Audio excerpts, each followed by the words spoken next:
डस्का का इलेक्शन आपको भूल गए, हम भूलने नहीं देंगे। सुप्रीम कोर्ट के ऊपर किया गया आपका डस्का के इलेक्शन के बाद जो सिलसिला का डस्का के इलेक्शन के बाद जो सिलसिला था, हमें याद है। तब आपने सुप्रीम कोर्ट को भी, चीफ इलेक्शन कमिश्नर को भी, इन सबको मुरीद इल्जाम ठहराया। मैं उस रिटोरिक में नहीं हूं। मैं आपसे ये बात आज नहीं कर रहा कि मेरे साथ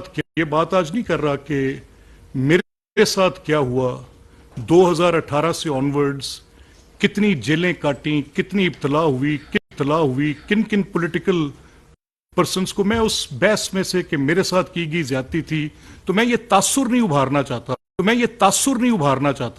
और ये तासुर देना भी नहीं चाहता। और ऐसा है भी नहीं कि इन्होंने ये किया था तो हम इस बात के ऊपर ये देखें, इन्होंने ये किया था तो हम इस बात के ऊपर ये देखें, इन्होंने ये किया। I am just trying to go beyond that. मैं सिर्फ आपसे 3 बातें करना चाह रहा हूं। कल फंडामेंटल राइट्स के चैप्टर की इमरान ने आइन से फंडामेंटल राइट्स के चैप्टर उठाया और जनरल राइट्स के चैप्टर उठाया और जस्टिस मुनीर की मिसाल दी।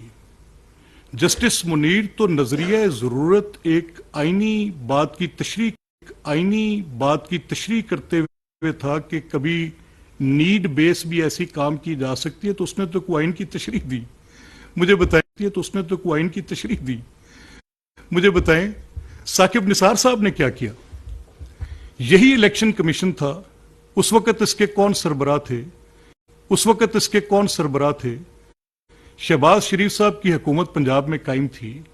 आखिरी 6 माह में यानी उनको दिसंबर में रोक दिया गया कि किसी किस्म के कोई फंड्स कंसोलिडेट वो नहीं कर सकते। और ये हुक्म केपी के लिए तो नहीं था। इतना बायस इलेक्शन कमीशन आपके पास था। हमने कौन सा हमला किया सुप्रीम इलेक्शन कमीशन के पास? मेरे